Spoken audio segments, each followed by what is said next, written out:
R Ashok ಮತ್ತು ಎಸ್.ಆರ್. ವಿಶ್ವನಾಥ್ ಅವರ ನಡುವೆ ಒಂದು ರೀತಿಯ ಟಾಕ್ ಫೈಟ್ ಆಗಿತ್ತು.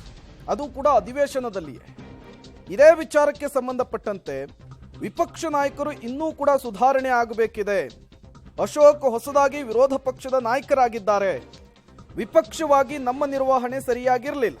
ಬೆಳಗಾವಿ ಅಧಿವೇಶನ ನನಗೆ ತೃಪ್ತಿ ತಂದಿಲ್ಲ. ಕೆಲವೊಂದು ಕಡೆ ನಾವು ಕಾಂಪ್ರಮೈಸ್ ಆಗಿದ್ದೇವೆ.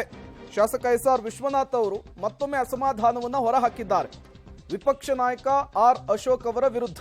ಎಟ್ the same time R Ashok ವಿರುದ್ಧ ಏರು ಧ್ವನಿಯಲ್ಲಿಯೇ ಪದಪ್ರಯೋಗವನ್ನು ಮಾಡಿದ್ರು ಎಸ್.ಆರ್. ವಿಶ್ವನಾಥ್ ಅವರು.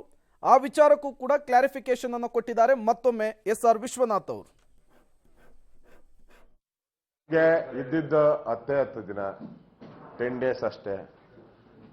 ಅದರಲ್ಲಿ 3 ದಿನ ಉತ್ತರ ಕರ್ನಾಟಕ ಚರ್ಚೆ. ಸಹಜವಾಗಿ ಈ ಥರ ಪಕ್ಷದ ಗೊಂದಲ ಆಗೋದು ಬೇಡ, ಏನಾರ ಇದ್ರು ಕುತ್ಕೊಂಡು ಮಾತಾಡಿ ಅಂಥೇಳಿ. ನಮಗೆ ಬೆಳಗಾವಿ ಅಧಿವೇಶನ 10 ದಿನ ಏನಿತ್ತು, ನನಗಂತೂ ವೈಯಕ್ತಿಕವಾಗಿ ಏನು ಸಮಾಧಾನ ತರಲಿಲ್ಲ.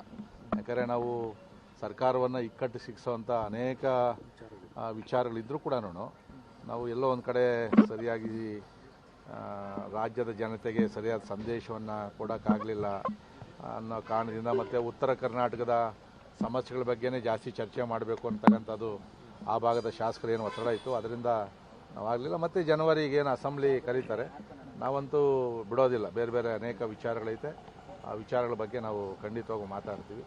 ಉದಾಹರಣೆಗೆ ನಿನ್ನೆ ನಮ್ಮ ಅನಿಮಲ್ ಆ್ಯಂಡ್ ಹಸ್ಬೆಂಡ್ರಿ ವೆಂಕಟೇಶ್ ಸಾಹೇಬ್ರವರು ನಮ್ಮ ಹಳ್ಳಿಯಲ್ಲಿರ್ತಕ್ಕಂಥ ವೆಟರ್ನರಿ ಹಾಸ್ಪಿಟ್ಲಲ್ಲಿ ಶಿಫ್ಟ್ ಮಾಡೋರು. ಅನಿಯೂರು ಅವೆಲ್ಲ ಪಶುಗಳಿರ್ತಕ್ಕಂಥದ್ದು ಹಾಲಾಗ್ತಾ ಇದ್ದೀವಿ. ನಾನು ನಿನ್ನೆ ಅವ್ರು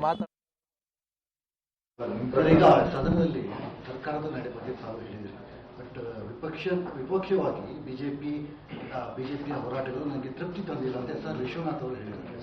ನಾನು ಅವ್ರ ಹತ್ರ ಮಾತಾಡ್ತೀನಿ. ನೋಡಿ, ನಮಗೆ ಇದ್ದಿದ್ದ 10 ದಿನ 10 ಡೇಸ್ ಅಷ್ಟೇ. ಅದರಲ್ಲಿ 3 ದಿನ ಉತ್ತರ ಕರ್ನಾಟಕ ಚರ್ಚೆ ಆಗಬೇಕು ಅಂತ ಎಲ್ಲರ ಒಕ್ಕಲರ ಅಭಿಪ್ರಾಯ. ಯತ್ನಾಳವರು ಅದಾಗೇಬೇಕು ಅಂತ ನಮ್ಮ ಹತ್ರ ಬಂದು ಪಟ್ಟಿಡಿದು ಮಾತಾಡಿದ್ದಾರೆ. ಅದಕ್ಕೋಸ್ಕರ ಅವ್ರಿಗೆ ಹೆಚ್ಚು ಅವಕಾಶ ಕೊಟ್ಟಿದ್ರಿ. ಅದು ಬಿಟ್ಟರೆ ಉಳಿದಂಥ ಬರದ ಬಗ್ಗೆ ನಾನು ಮಾತಾಡಿದ್ದೀನಿ ಸುಮಾರು 3 ಗಂಟೆಗಳ ಕಾಲ. ನಮ್ಮೆಲ್ಲ ಶಾಸಕರು ಮಾತಾಡಿದ್ದಾರೆ ಬರದ ಬಗ್ಗೆ. ಮತ್ತೆ ಇವ್ರದ್ದು ಯಾವುದು ಡಿ.ಕೆ. ಶಿವಕುಮಾರ್